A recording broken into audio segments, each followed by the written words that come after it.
अस्सलाम वालेकुम welcome back to another video. कैसे आप लोग में अच्छे होंगे व्यूअर्स। इस वीडियो में हम बात करने जा रहे हैं पैप कॉइन के बारे में और इसके अलावा हम लोग बात करेंगे लूना क्लासिक की।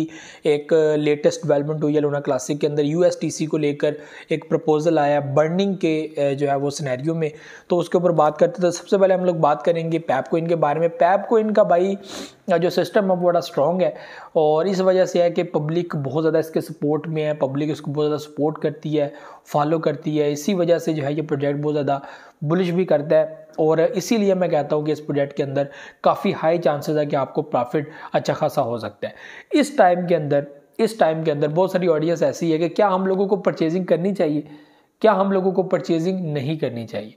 यहाँ पर मैं आप लोगों को बता दूं कि ये वो टाइम है कि आप लोग जो है वो सिस्टम को देखें, ठीक है, सिस्टम को समझें, क्रिप्टो के सिस्टम को समझें, ठीक है, उस हिसाब से आप लोग इन्वेस्टमेंट करें।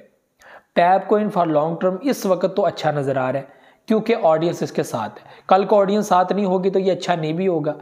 और क्रिप्टो मार्केट की गारंटी तो कोई उठाता नहीं है, ये टोटली रिस्क मार्केट है, यानी कि किसी वक्त कुछ भी हो सकता है। इसलिए हम लोग ज़्यादा प्रोजेक्ट्स परचेज करते हैं, 10 प्रोजेक्ट्स, 15 प्रोजेक्ट, जितने हम लोग चाहें परचेज कर सकते हैं। और उनमें से भी हम लोग को गारंटी नहीं होती कि कौन सा प्रोजेक्ट टिकेगा, कौन सा प्रोजेक्ट स्कैम कर जाए, कौन सा प्रोजेक्ट मुझे फ़ायदा देगा, कौन सा नहीं देगा। बस हम लोग अपने नॉलेज, एक्सपीरियंस और उस हिसाब से हम रिस्क को भी अपने माइंड में रखे हुए होते हैं और प्रॉफिट को भी अपने माइंड में रखे होते हैं। तो क्रिप्टो मार्केट में ऐसे चलना होता है।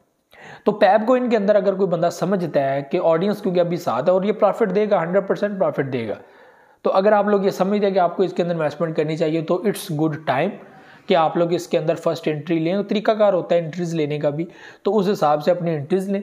तो जैसे जैसे आगे बढ़ेगा, 2024 आ रहा है, जनवरी का मंथ है, फरवरी का मंथ है, मार्केट इतने टाइम तो एक जगह पे तो नहीं रहती ना।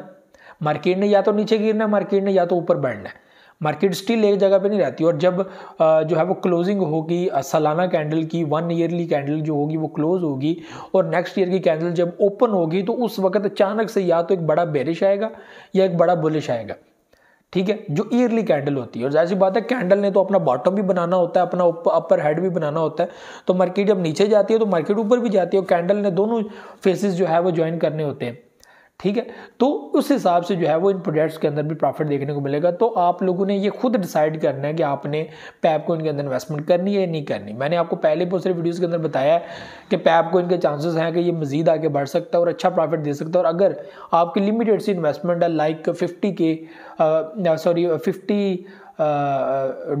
$50 सिर्फ आपकी इन्वेस्टमेंट है ना, तो आपका ये प्रोजेक्ट अगर 3-4 मंथ में अगर बिटकॉइन अच्छी खासी वैल्यू पकड़ लेता है तो पैप कॉइन के अंदर भी एक अच्छा खासा प्रॉफिट देखने को मिल सकता है क्योंकि ये बाइनेंस के ऊपर लिस्ट है और बाइनेंस के अंदर एक ऑडियंस है जो ऐसे प्रोजेक्ट्स को जो है वो काफ़ी ज़्यादा सपोर्ट करती है, जिनकी प्राइसेस काफ़ी चीप हैं और काफ़ी हाई वैल्यू के अंदर आपको कॉइन्स मिल जाते हैं, तो इसमें प्रॉफिट भी अच्छा होता है।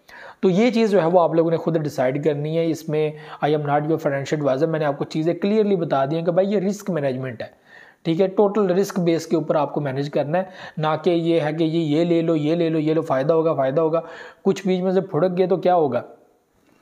दूसरे नंबर पर बात करते हैं लूना क्लासिक के बारे में। लूना क्लासिक के भी आपको पता बाइनेंस की वजह से चांसेस हाई हैं, ठीक है, तो लूना क्लासिक का भी अपना एक सीन है। लेकिन हम बात करेंगे यहाँ पर यूएसटीसी के बारे में।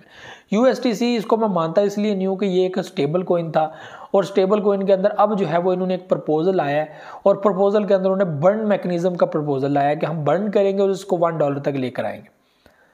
ये इंतहाई घटिया इकदाम है, इंतहाई घटिया चीज़ है, घटिया अप्रोच है और पब्लिक को बेवकूफ़ बनाने वाली बात है। और इसके ऊपर प्रपोजल जो है वो एक्सेप्ट भी हो गया, ऑडियंस ने ये प्रपोजल एक्सेप्ट भी कर लिया और अब इसके ऊपर काम होगा। इसके ऊपर काम होगा तो क्या होगा कि प्राइसेस अप जाएंगी, ठीक है, फ़ायदा होगा। लेकिन एक वो जो चीज़ जो मैं आपको हमेशा कहता हूँ कि स्टेबल कॉइन का फार्मूला कहाँ पर गया, वो चीज़ कहाँ पर गई कि ये एक स्टेबल कॉइन है, इसके अंदर मैं पैसे रखूँगा, मेरे पैसे ना कम होंगे ना ज़्यादा होंगे, चाहे मार्केट अप डायरेक्शन में जा रही हो चाहे डाउन डायरेक्शन में जा रही हो, लेकिन मेरे जो यूएसटीसी हैं वो सेम $1 के ही रहेंगे, उसमें कोई फ़र्क नहीं आएगा। लेकिन फ़र्क आता है, यूएसटीसी की वजह से बहुत पैसों के नुकसानात देखने को मिले और अब वही लोग उस नुकसान को भरने के लिए यूएसटीसी को $1 तक लेकर आना चाहते हैं। और ये कैसे होगा ये कन्फर्म नहीं है, ये कैसे लेकर आएंगे ये भी कन्फर्म नहीं है, ठीक है। लेकिन प्रपोजल यहाँ पे लाए जा रहे हैं कि उसको $1 तक लेकर जाएंगे। तो क्या ये $1 से $2 के ऊपर भी जाएगा यूएसटीसी? क्योंकि ये स्टेबल कॉइन तो रहा नहीं। स्टेबल कॉइन की एक वैल्यू होती है, वो होती है $1। $1 से ना वो कम होता है ना ज़्यादा होता है। इट्स टोटली ट्रेड ऑन $1, ठीक है। और क्या वो $1 के ऊपर आके क्या इसकी वैल्यू को लॉक कर देंगे कि लॉक कर दिया जाए जनाब, प्राइसेस को अब नीचे नहीं गिरने देना, ठीक है। तो ये चीज़ें जो हैं वो बहुत ख़तरनाक हैं। तो मैं समझता हूँ कि इन चीज़ों के पीछे ना ही भागे तो बेहतर है। पब्लिक को बेवकूफ़ मत बनाया जाए। लूना क्लासिक चलो प्रोजेक्ट मानते हैं, USTC का कोई सीन नहीं है। प्रॉफिट आ रहा है, लें प्रॉफिट, एग्जिट लें, बीच में प्रॉफिट एंट्री करें, सब कुछ करें। तो ये व्यूअर्स दोनों प्रोडक्ट के बारे में थी कि बहुत सारे लोग कहते थे पैप को इनके अंदर इन्वेस्टमेंट करनी चाहिए, it's time to purchase or not.